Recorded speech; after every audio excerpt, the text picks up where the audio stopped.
আপনারা দেখছেন TBN update. স্বাগত জানাচ্ছি আমি সামিরা বাঁধন। প্রেসিডেন্ট ডোনাল্ড ট্রাম্প বলেছেন নবনির্বাচিত মেয়র জোরান মামদানির প্রশাসনের আওতায় তিনি নিউ ইয়র্ক সিটিতে স্বাচ্ছন্দ্যে বাস করতে পারবেন। শুক্রবার হোয়াইট হাউসে সাংবাদিকদের প্রশ্নে তিনি একথা বলেন। প্রেসিডেন্ট আরও বলেন, কয়েকটি বিষয়ে তার এবং মামদানির মধ্যে মিল আছে, যদিও কিছু বিষয়ে মতপার্থক্য থাকতে পারে। তিনি আরও জানান, এর আগে সেনেটর বার্নি স্যান্ডার্সের সঙ্গেও তার অপ্রত্যাশিত মিল পাওয়া গেছিল। মানুষ যতটা ভেবেছিল তার চেয়ে অনেক বেশি বিষয়ে স্যান্ডার্সের সঙ্গে একমত ছিলেন। মামদানির নির্বাচনী প্রচারণার সময়ে প্রেসিডেন্ট ট্রাম্প ইঙ্গিত দিয়েছিলেন মামদানি জিতলে নিউ ইয়র্ক সিটির ফেডারেল অর্থায়ন কমে যেতে পারে, কিন্তু বৈঠকের পর তিনি সুর নরম করেন এবং বলেন তিনি নতুন মেয়রকে সাহায্য করবেন, তার ক্ষতি করবেন না।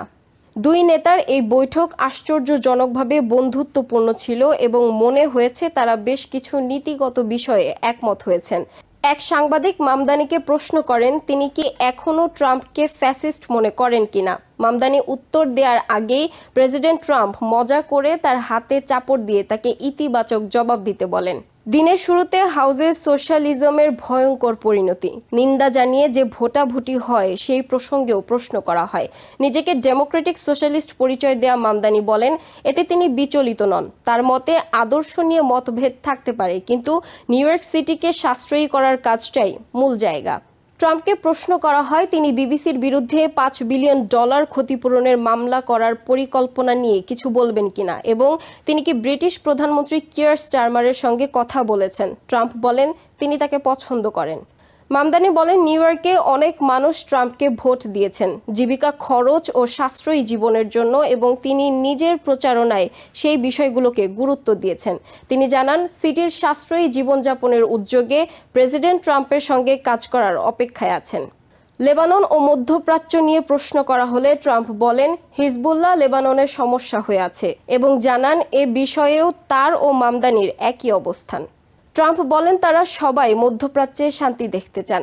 মামদানি জানান 2024 সালে প্রেসিডেন্ট ট্রাম্পের অনেক ভোটার তাকে বলেছেন তারা চিরস্থায়ীভাবে যুদ্ধ বন্ধ এবং জীবন জীবিকার খরচ কমানোর জন্য বাস্তব পদক্ষেপ দেখতে চান। সাংবাদিকরা এরপর ট্রাম্পকে জিজ্ঞেস করেন তিনি অতীতে মামদানিকে কমিউনিস্ট বলেছেন, এখনও কি তাই মনে করেন এবং মামদানি যদি নিউ ইয়র্ক সফরে ইসরায়েলের প্রধানমন্ত্রী বেঞ্জামিন নেতানিয়াহুকে গ্রেফতার করার পদক্ষেপ নেন তাহলে ট্রাম্প তা বাধা দেবেন কিনা। ট্রাম্প বলেন মামদানির কিছু মত আছে যেগুলো একটু আলাদা, কিন্তু তিনি বদলাবেন, সবাই বদলে যান। ট্রাম্প বলেন তিনি বিশ্বাস করেন মামদানি ভালো কাজ করবেন এবং কনজারভেটিভদেরও চমকে দিতে পারেন। তিনি ভবিষ্যদ্বাণী করেন মামদানি নিউ ইয়র্কের একজন মহান মেয়র হতে যাচ্ছেন।